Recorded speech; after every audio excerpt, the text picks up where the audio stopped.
Hello, everybody. Ella J here on behalf of WrestleZone, and today I am joined by Australia's own star, Tarlee. How are you today? Hello, I'm wonderful. How are you?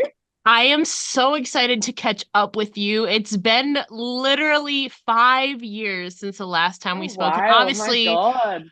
a lot has changed for you look wise, also personally and professionally, which we'll dive in today. But I want to start off with something that was one of the more positive changes in your life, it seems, and that being your move from New South Wales to Melbourne, Victoria. I know it's Melbourne. Yeah. I'm so sorry, my American accent is like Melbourne. Melbourne, No, we don't say the Victoria. R. Yeah, I know. Melbourne, Victoria in April of 2022. So, I mean, what prompted this move for you? It's really funny. I like to call it my quarter life crisis. Okay. So at the start of 2022 in January, I just had like a lot happening personally. And in like the span of like 1 week, just two major like personal changes happened. And I was kind of like in this spot where I'm like, I don't really know what I'm going to do anymore. Like, oh my God, all this stuff's happening. And then I also just happened to have a show lined up for Wrestle Rock in Melbourne at the Yeah. end of January 2022. And so I came and I did that show and I got to see all my friends. And it was the first time I came back to Melbourne, like post COVID. And it was like such a wonderful time. And I love Wrestle Rock so much. And I was literally just sitting backstage in the locker room. And I was like, I think I'm going to move to Melbourne. And then, like, 3 months later, I was here. Everything happened really quickly. I had a place to live, a job, everything lined up within like 2 weeks after making that decision. And now I'm here. I feel like that's extremely lucky. I mean, I don't know Australia's economy during that time, but after the pandemic and all, that's kind of surprising, because economically I feel like everywhere was kind of in shambles. But that is Yeah. very lucky turnaround too, and job wise too, like shoot job wise, because wrestling is one thing, but keeping yourself financially stable otherwise is definitely a Yes. tough task for you. So obviously, you're still there's a lot around Melbourne and obviously Sydney. You're kind of in the middle of a lot. Adelaide is to your west, Yes. Sydney's to your Yeah. north. So how has this move impacted you personally and professionally since? It's been amazing. As we can see, so I've moved here 2 years ago and now I have green hair. Yes. And now I've got a whole different like character now. I'm wrestling like so many times throughout the month, whereas like in New South Wales, it started slowing down a little bit. So I think moving to Melbourne was like a really good decision professionally. I feel like it needed to happen. It was a good little revamp for myself, just to reintroduce myself to a new audience as well. Yeah, especially and you're getting exposure to new audiences, not only to yourself, but also they're getting exposed to you as well. And, I Yes. wanted to talk about one of your most recent appearances in Victoria, specifically Ballarat, and that was Mickie James's Her event, which was under Yes. the banner of StarCast. Amazing all women's event, spotlighting a lot of talent from all over the world, but also Australia, which doesn't get the spotlight it deserves all the Yes. time. So this was really special for me to see a lot of you guys doing that. And obviously, you defeated five other Aussie stars in the first ever Victoria Classic. You earned a shot at the OPW Women's Championship. Before we talk about that amazing moment that followed your victory, tell us about your overall experience at the Her event and Starcast Down Under in general. It was amazing. I think Charlie Evans worded it well once. She said that that was the most just wholesome, like Yeah. empowering locker room that I think I've ever been a part of. It was just a bunch of women supporting women. Everyone was just so happy for each other that we all got to be a part of this. Like, we all start wrestling because we're wrestling fans. And we all grew up watching Victoria and Mickie James and Alicia Fox in particular. She is like the reason I became a wrestler. Yeah. We all grew up watching these people, and then now we're just like passing them in the locker room, and we're just like acquaintances, and we're sharing a room with them, and it was so insane. But yeah, it was amazing. I don't think I really got much sleep that night, to be honest. I think I was like riding a high. That's fair for you. And what an amazing match that was. You know, some big names in there. Aisha, you're obviously no stranger to. Lena Cross was in there. Tarlee Evans, you know, and a lot of other great talent. And obviously, you mentioned Victoria was in that locker room as well. This match was named after her. After the match, you got your hand raised by her and you got to celebrate with her in the ring. It was interrupted by Lizzie Evo, but before that happened, tell us about that feeling and that moment after celebrating with Victoria in the center of the ring. Oh my God, it was so good. You could see it on my face. Like I was not like I was just like fangirling essentially. um I didn't know like she was gonna come in afterwards. I didn't know what she was gonna say or anything like that.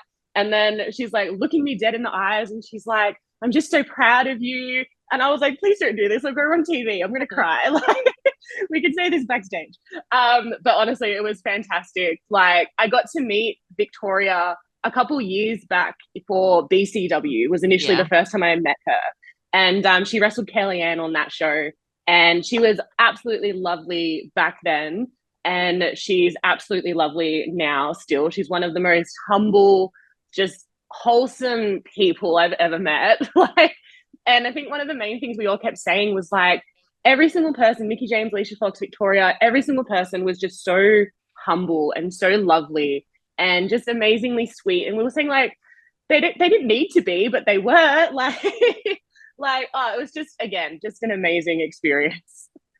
And I know, obviously, like you said, a big, big moment for you. It's kind of captured on your Instagram personally, full circle. Last time we actually talked about her, Alicia Fox being one of your childhood favorites and a big reason why you decided to wrestle yourself. Not only did you get to meet Mm-hmm. her, but you got to wrestle on the same show as her. So tell us about that experience. We saw a little glimpse of you two hugging on Instagram, your post. Tell us about your experience full circle with Alicia Fox, now known as Oh Vix my God. Pro. Yes. Oh, it was amazing. I was so nervous to talk to her. She was one of the main people. I was like, I don't know, like, what do I say when I meet her? Like, do I just like shake her hand and be like, hey, I'm Tarlee? Or do I like tell her my whole story? Like, how do I do this? And it was actually Victoria that I was talking to, and she encouraged me to go talk to Yeah. Vix. Um, and so I went up to Victoria, I went up to Alicia and I was like, hey, like I said the whole thing, and I was like, I just want to let you know that like I'm a really big fan. Like I became a wrestler because of you, all this jazz. And again, she was absolutely amazing. And she was like, "Oh my God, let me go grab my camera. I want to get a photo of us." And I was like, "Okay, sure, no worries." And so we did. We had a little photo shoot backstage. It was adorable. She followed me on Instagram. She like reshared one of my photos on Instagram. And every now and then she'll pop up in my notifications. She was like commenting on something, and it's still just like so bizarre. um, People always say like like don't meet your heroes, but like genuinely met my hero, and she was everything I needed her to be. Like she was fantastic.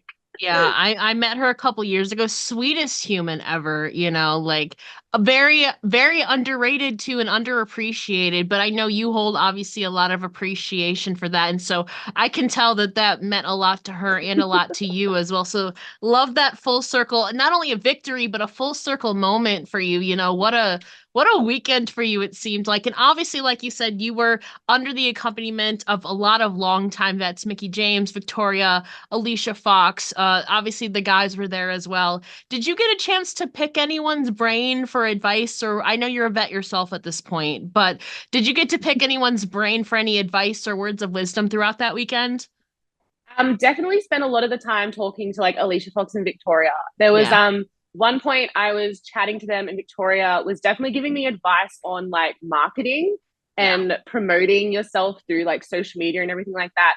I do tend to promote myself a lot through social media. I have a pretty big following in America, considering I've only been there once, and that was just to train. I've never actually wrestled yeah. there. So I do like to think I'm pretty good with it, but like getting to pick her brain from like her perspective was amazing as well. So definitely going to take on some of the stuff that they've said, and I'm still reaching out to them every now and then for like more advice on what they think I should be doing or things I should be promoting. I'm trying to plan a trip to America soon. Fingers crossed. I've been saying it for years, but like fingers crossed it does happen. So once that is kind of locked in, they'll be the people that I reach out to again to be like, how do I go about this Yeah. properly? But it's just really good to know that like I have those now like people that I can reach out to. that I didn't have at the start of the year. Now, you got that full circle moment with Alicia. Now we need to get you back in the States, just whether it's for Mania or just wrestling in general, something. We Yes, need to get you yes, over here for real, girl. And yes, for those who tuned in to her and follow your work in general, you mentioned, you've had a change in your look recently. As you like to call it, you're in your Girlfriends by Avril Lavigne era. That's your theme song now. So yes, let's talk yes. about this character evolution you've had. You've revamped your look and your hair color at several points in your career, but how did we Hmm. get to this current iteration of Tarlee? Can you kind of talk about the process of developing this current identity and kind of describe who Yes. Tarlee is as a character right now?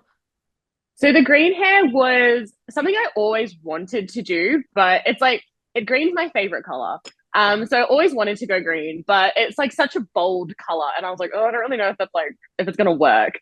And so initially the plan was I was doing all of the hair color, or doing all of the colors of the Ninja Turtles. Yes, Essentially, you were. that was the plan. So I was like red, and then I was blue, and then I was orange, and then orange stuck around for a lot longer than I thought it was going to because it just kind of worked. And then I wanted to go purple for Donatello, but by this point my hair was like dead. And I was like, okay, we need to pull it back a little bit. We'll go black, we'll go neutral. And then I had my quarter life crisis in 2022.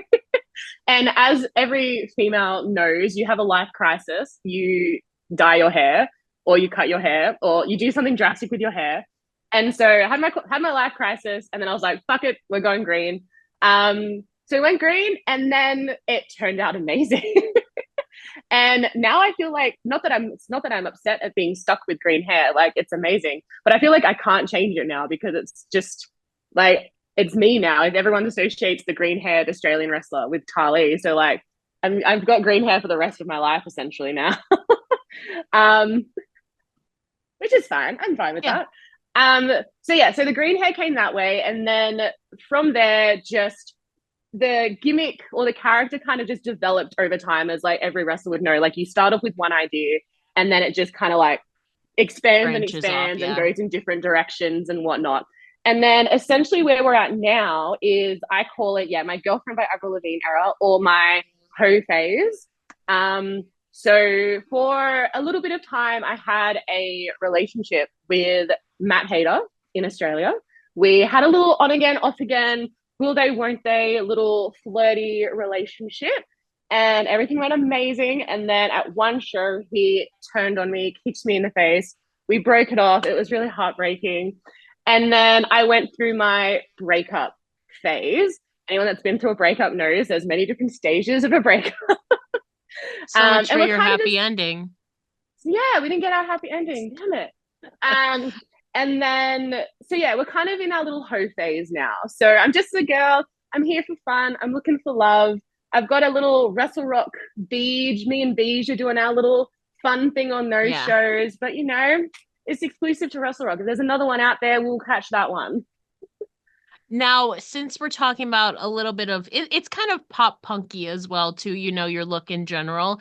Were you a pop punk kid growing up? Or I know we were talking about your music taste like in your 20s and stuff like that, but Yes. what was your music taste like growing up? Yes, I would definitely say I would define it more pop punk.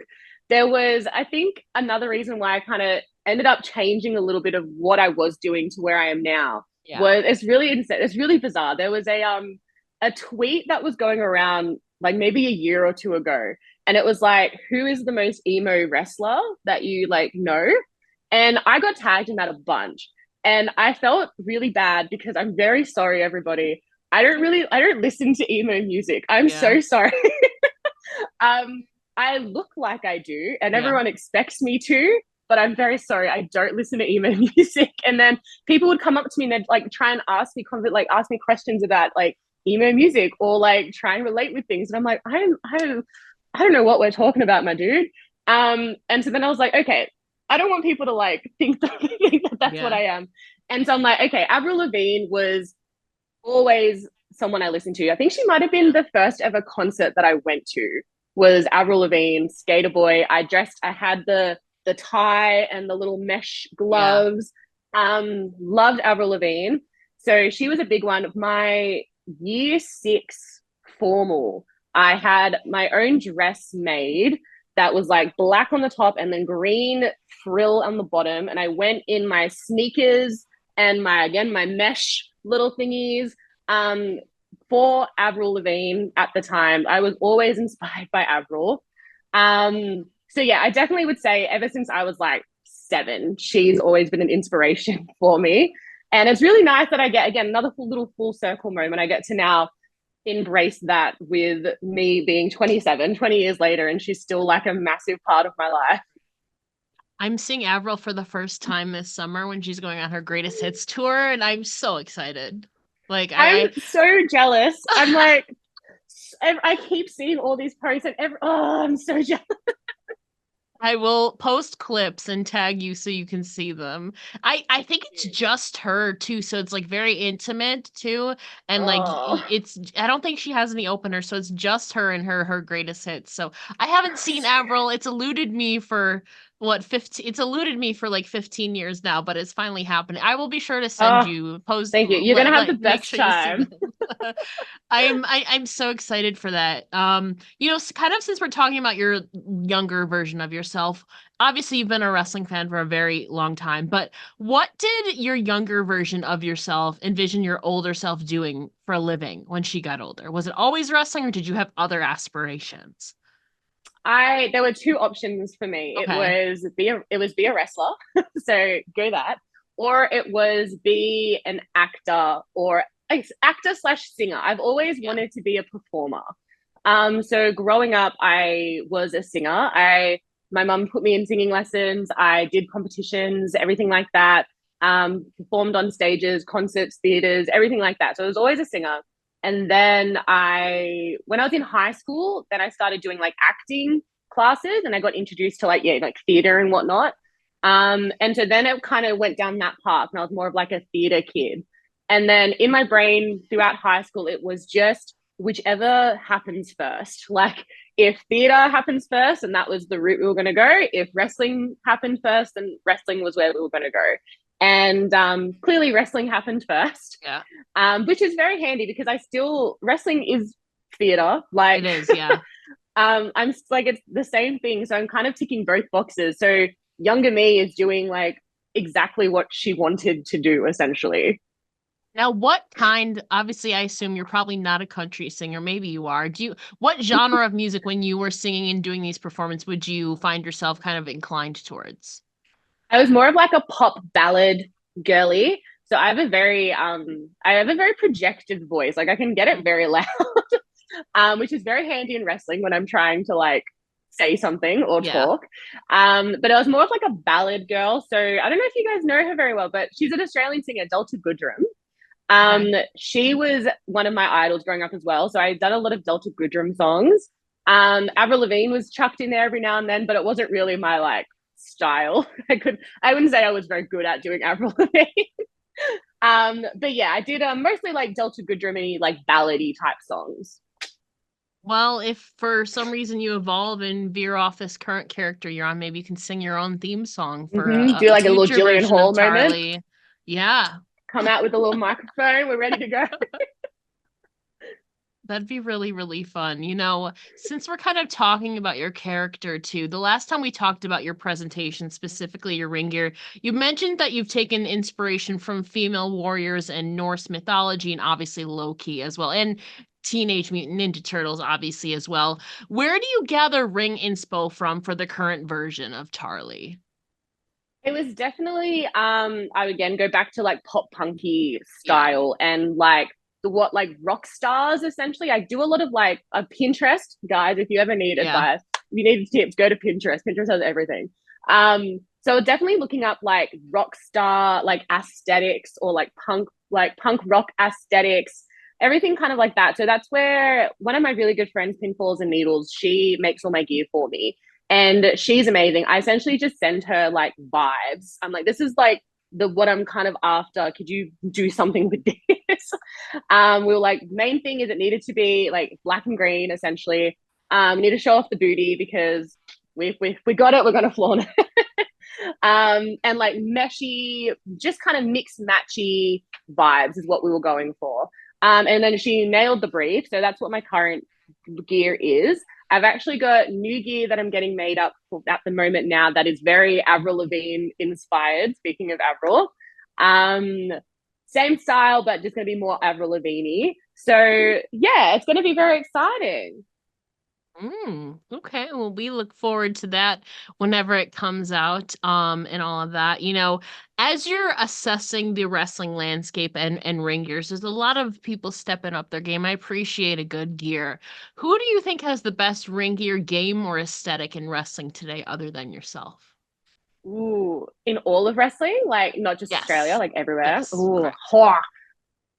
let me think. You know what? Liv Morgan never misses. Like Mhm. every time she comes out, I'm like, yeah, girl, you nailed it. Like, you nailed the brief. Good job. So Liv Morgan always smashes it. There is someone in Australia who I've always noticed has amazing gear. She's got a really unique look. She's still up and coming. So you might not have heard of her, but I would definitely recommend you check her out. Her name's Axe Massacre. She, Axe, yes. Yes, I And was actually introduced to her through Mickey was telling me about when we were scouting talent for that Axe Mask. A very unique look. Very. very unique. That's what I mean. So I don't like again. She's very up and coming. I've maybe seen just like clips of her, but even not having seen her in a full match or anything like that, she's just you look at her and you're like, damn, like that's someone I want to watch. Yeah. And I think that's definitely the important part of having a unique look and sticking to it. Hence what I was saying with like the green hair. Like Yeah. people see green hair and they're like, oh, cool, that's Tarlee. Like they might have never watched me wrestle, but they can associate that with me. And then same with Axe. Like you see her stuff and you're like, oh, cool, that's Axe Massacre. Like, Mm. so yeah, I think having a unique look and unique gear is very, very important. And she's off to an amazing start with that. Yeah, and her name is kind of indicative of her look. It's very demolition, also very kind of punky metal. There's a lot of Yeah, elements in there, very like demolition, massacre. so That good. very hard aesthetic there is I think the best way to describe it. And she's also Definitely like very tall. yes. Like she's very tall, big powerhouse. I reckon me and her would have a great match. So I reckon if we can get that going, that'd be amazing. But yeah, she's got the look down. Yeah, and you mentioned Axe. Axe is one I feel like especially in the last like three-ish years we've seen a lot of influx of new faces in the Aussie wrestling scene, Axe being one Yes. of them. We Yes. saw Elaine Hope as a bit of a newer name as well. We saw it at her ta well, from this new wave of talent, obviously Axe is probably one of them. Who are some people do you think that people should be taking more notice of or keeping an eye on from this kind of new influx of talent in the Yeah, Aussie yeah. scene? I haven't had the privilege of wrestling her yet, but I have met up with her many, many times. Lil Mars, she's got such a bright future. She's just Yeah. come back from Japan. And again, she's still so early on in her career, and the fact that she's already gone to Japan to train and wrestle and break out there is amazing. She's also got an amazing, unique look. Lovely, lovely person too. She's gonna be a star. I reckon. So Lil Mars, 100%. You've got Leah Lovegrove as well. I have had the privilege of wrestling her for one of the Renegades of Wrestling shows. Yeah. She was a powerhouse. You see her and she's just like jacked. I'm like, damn girl, like I want to look like that. So yeah, those Axe, Lil Mars, and Leah Lovegrove are definitely three people that I reckon are going to be huge, huge, huge stars in Australian wrestling. Yeah, talking about your own career now, 2024 marks your 10-year anniversary of your pro wrestling debut, I believe. It A decade does. already, Tarlee. Ah! How do you think you've grown as a person and as a competitor throughout this decade now? If I could go back and tell like young Tarlee one thing, and this goes out to everyone too, but especially young Tarlee, Yeah. is that sounds very weird what I'm about to say, but do like less. Like I think young Tarlee was so focused on doing as many moves as possible and trying to do what everyone wanted, what she thought everyone kind of wanted her to do, which was do running stuff and do this move and this move and this move and this move. And then you look at me now and I probably have like 4 or 5 moves that I actually consistently hit in a match. And the rest of it is like character stuff or just like talking to the audience or just having fun. I would definitely say I'm having like the most fun I've ever had in my entire career in these last 2 years since moving to Melbourne. Since I've got this new character and this new look, I'm so confident. So therefore, because I'm confident, I'm able to slow down. I'm able to actually have fun. I'm able to actually like take in what I'm doing, and I'm I leave the ring and I'm like, hell yeah, like we nailed that. That was amazing. Whereas like back then, I would probably tear myself apart. I'd walk backstage and I'd be like, oh, like you didn't do this move well, like you didn't do this, you didn't do that. Whereas now it's like, girl, just have fun. Like you're here, you're doing this because you love doing it. Like it's yes, it's a job, and yes, you do need to be taking it seriously, but have fun while you're out there. Like so yeah, that's always one of the main things I say to people if they do try and ask me for tips or advice. I just be like, do know what you do well and do those. Don't worry about all the little things that you think people need you to be doing. Just because the match, just because someone tells you a Canadian destroyer is a cool move doesn't mean that you need to do it. Yeah. Like, figure out what you're good at and what your strengths are, and dive deeper into that. That's how you're going to be able to grow and keep evolving. Yeah, obviously we all want to push ourselves, but it's also knowing our limitations, And I know a big kind of pivotal moment for you, and I feel like part of it was probably pushing yourself, especially through the pain. A year before you moved out to Melbourne, obviously you had a big back injury, a pinched nerve that kept you on the shelf for 9 months. I know that was something that you Mm-hmm. had been dealing with for a while, but so what prompted you to finally get it checked out?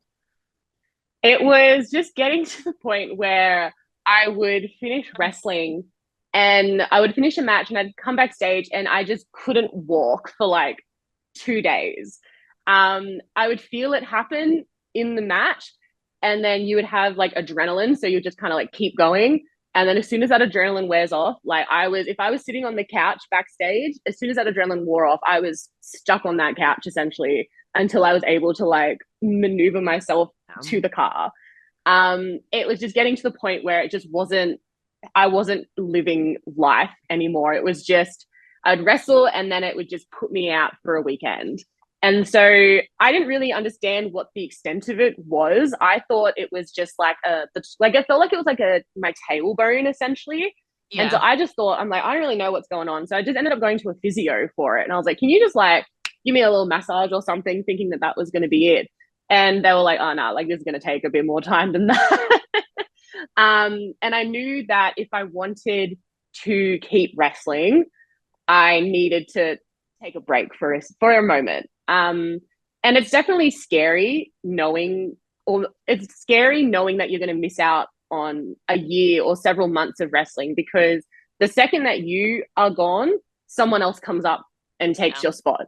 And that's why so many wrestlers just push through, or we have that just like work through it mentality, because we're at risk of losing our spot or losing what we had spent years of our life building to, and it can be gone in a moment. So it's definitely a scary and a hard decision to do. But I mean, looking back at it, it was the right decision. And yeah, and I think that all came back to like what I was saying before, just like I had so many just silly little injuries when I first started. Like I had way too many concussions, like minor concussions and like one major concussion. I had like my ruptured MCL, I had my pinched nerve. There were just too many things that I was trying to do that just ended up adding on top of each other. Whereas now, since I've got this new mentality of just like slow down, have fun, do what you're good at, I'm like cruising. There, like we've got no injuries going on. So listen, yeah, it was all very young and dumb when you first start out. But again, we took a couple months off and we used that time to revamp ourselves, and now we're here. Yeah, I know during that time, we'll talk about you considering retiring in a second, but 9 months on the shelf. From what I understand, I don't think you had surgery, but it was a long stint of rehab, probably Yes. physical rehabilitation. So can you kind of talk about the process of recovery, not only physically, but mentally as well, following your diagnosis and your x-ray? Yeah, yeah. So not one of my shoot job outside of wrestling is I'm a personal trainer. So Yeah. I work in a gym. I live in a gym essentially. If I'm not wrestling and I'm not working, I'm at the gym and I'm training. So the gym is like a main part of my life. And when we got the diagnosis and they were like all the rehab stuff, they were essentially saying, okay, you can't squat, you can't deadlift, you can't hinge, you can't lift anything heavy, you can't do this or that. And there was essentially my life I couldn't do. Yeah. And so not only just like rehab, which is exhausting and draining, it was also needing to change everything else that I was doing throughout the day. When I was coaching classes, I needed to like change what I was doing, or I needed to get someone else to show what I was doing, even though I was like, I can do this. Like, I feel okay to do it, but the wrong move is going to push it the wrong way. And it's not worth it for lifting a 12-kilo kettlebell to show how to do a goblet squat. So like that was probably the hardest part, was needing to just everything personally on top of that, and needing to really take everything back, because like I couldn't do wrestling training, but then I also couldn't do gym training. And again, anyone that's had an injury knows that's just the hardest part. You need to find new hobbies essentially, and new things to entertain yourself with. It's really hard. Well, I was going to ask about that. You know, you had this time that you physically can't do much. You either just stuck there in self-reflection, which I'm sure you had a little bit of during that time, but did Mm-hmm. you discover any new, obviously you have your horror movies, I know that too. You have music. Did you discover any new passions or hobbies during this time, or how did you allocate your time during this, where you couldn't be as physical as normal? Yeah. Definitely the movies was a main go-to. I wouldn't say it was a passion because I don't do it anymore, but like at the Okay. time, I really started getting into like resin and like jewelry making, using like Mm, resin and earrings and stuff like that. And it was really fun. It was a nice like creative outlet. I don't do it anymore, but it was a yeah. really like nice way to consume my time. Yeah, during that time, I can't imagine, doing something you're so used to doing for like every day, not only with wrestling, but in real life as well. Personally, man, I feel like I'd be going stir crazy a little bit. Yeah. But how is your back feeling now? What is its current state like? It's good. We haven't had any really major issues. I've maybe had like one or two flare ups in the last like 2 years, which is so much better than what it was. But it's handy now because I know what triggers it. Like I know what moves will Mm, affect it. And so therefore I'm a lot more wise now to not do those moves. yeah. And avoid what I know will trigger it. And if I feel something, I'm a lot more adamant on it now to pull back a lot sooner and be like, okay, cool, something's going on. We're not going to keep doing this. So yeah, it's a lot better now. I don't think it's a concern of mine anymore. It's just something that we just have to monitor and be just a bit more smart with. Okay, good. I was gonna say because I feel like there's certain moves that like your back or you have to maybe arch it so it doesn't get I don't know. But I had to Yeah. imagine that there's probably certain moves that you either stay away from or just don't do or have to Yes. make sure you're executing them a certain way. But you mentioned earlier, obviously during this time away gave you a lot of time to think, and I know especially during this you were genuinely considering retiring while you were Mm-hmm. recovering. Ultimately, though, you obviously decided to give wrestling another try. So, what prompted you to stay on course and then eventually make your comeback? It's quite funny. So I it was definitely something I was tossing up with the whole 9 months. It was like Yeah. I'd go 1 week where I'm like, I'm going to retire. And the next week where I'm like, no, we're going to keep doing it. And then I'd go back to like, it was back and forth. I had never fully settled on retiring, but never fully settled on returning. Yeah. And so I think knowing that I was still about it, a part of me when I got cleared was like, okay, let's just do one last like hurrah essentially. It's like we'll do one last match or one last little bit, and then we'll just see how we're feeling. If we're still not having fun and it's just not where our heart is anymore, then we'll stop. But at least we got to do like one last match, Mm. basically. And that match just so happened to be, you're gonna hate it. This match just so happened to be against Broderick Valentine, Yeah. um, November who 2021. Yeah. yes, so got to be against Broderick Valentine. That was the first time that we'd ever met each other. We did not know each other beforehand. We met, we were like, hey, I'm Tarlee, I'm Broderick. And we have on Twitter, we don't like each other, but in real life, he's one of my best mates. Um, and he's just someone that I got along with like instantly. We just vibed immediately. And we had a match, and it was a really fun match. I had a great time. And I was like, okay, cool, we're going to keep wrestling. And I was like, that was really fun. And so I would say Broderick Valentine is probably the reason why I'm still here.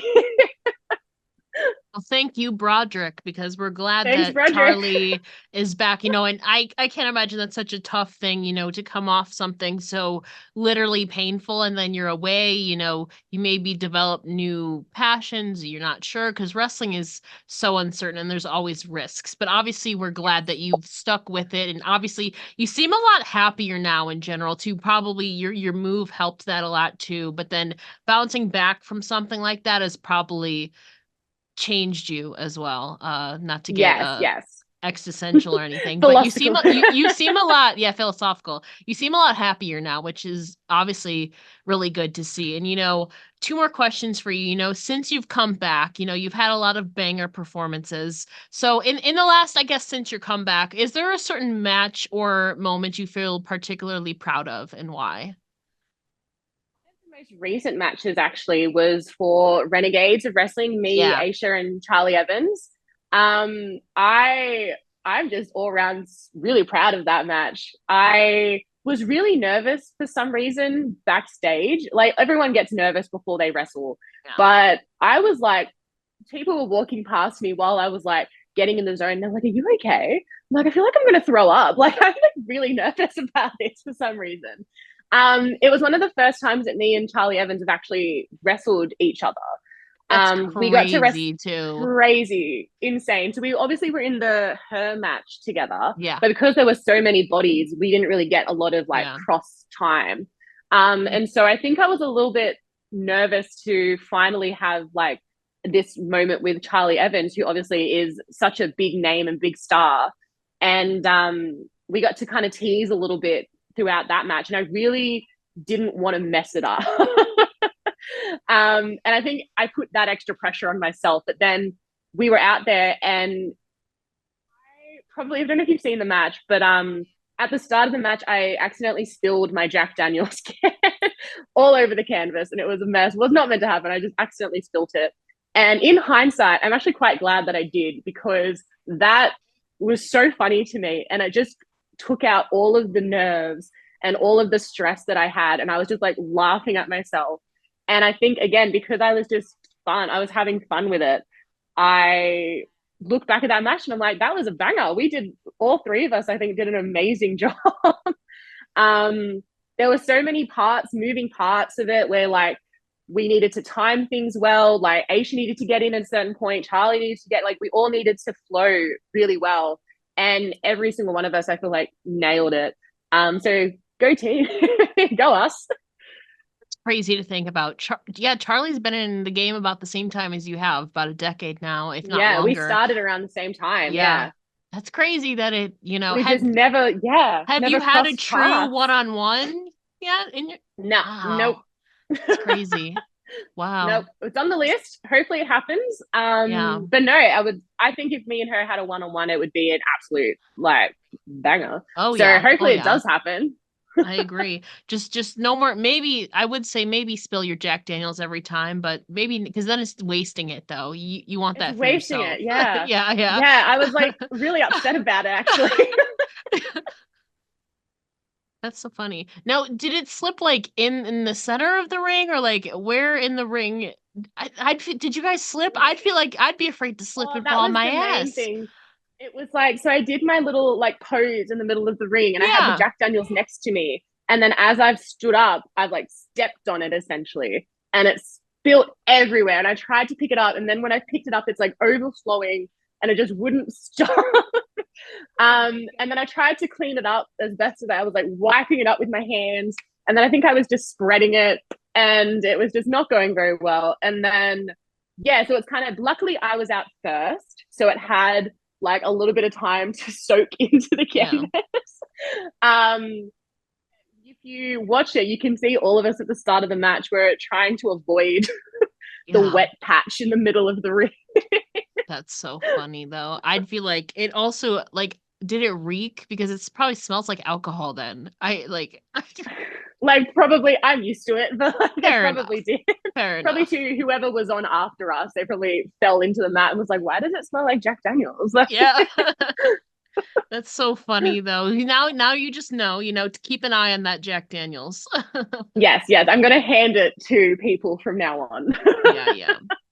Before we let you go, as we're looking towards the future now, you're a decade into your career now. What are some of your personal and professional goals maybe for the next decade? I 100% top of the list is to wrestle in America. Yes. It's been top of the list for 10 years, but again, life happens and it doesn't work out as well as you want it to sometimes. But finally, get to wrestle in America. That's top of the list. Japan would also be up there as well. So America and Japan. When people ask me all the time, they're like, "What's your like goal now with wrestling?" Because I think when everyone starts, everyone wants to like get signed. Basically, Yeah. that's, you want to go to WWE, you want to go to AEW or anything like that. And like, yes, that'd be cool if that does happen.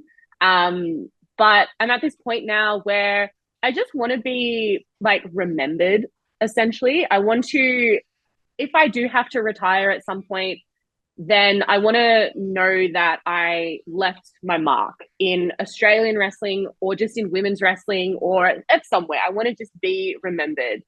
And so I'm on this mission now where I'm just trying to be someone that people can be like, "Hey, remember Tarlee? Like, remember how cool she was?" And so that's just where I'm at. I'm just doing things that are making me have a good time, and trying to break those barriers and just get my name out there. And wherever that takes us is where it takes us. Yeah, wrestling is so unpredictable, but I think, Japan, a lot of the Aussie girls have been going over to Japan lately and the States. I mean, Lena Cross is a Mm-hmm. prime example. I feel like it's your turn now, Tarlee, and we're Yes, gonna yes, I manifest it agree. for you, you know. Let's go. Before we let you go, let the listeners know where they can find you online and support you. So everything's super easy. You can find me at Tarlee Official on X, Facebook, and Instagram. It's the same handle all around. I do have a TikTok. You can follow me on TikTok. I'm not very active on it, but you can follow me on TikTok. It's me, Tarlee, on TikTok, because Tarlee Official was taken for some reason. Interesting. I don't know who took that, but it was very rude. But yeah, Tarlee Official is the main place you can find me. I have a link tree in my Instagram, so you can follow me there and find out all of my merch and extra content and everything like that there. And that's Tarlee with two E's, by the way. She is Yes, Tarlee.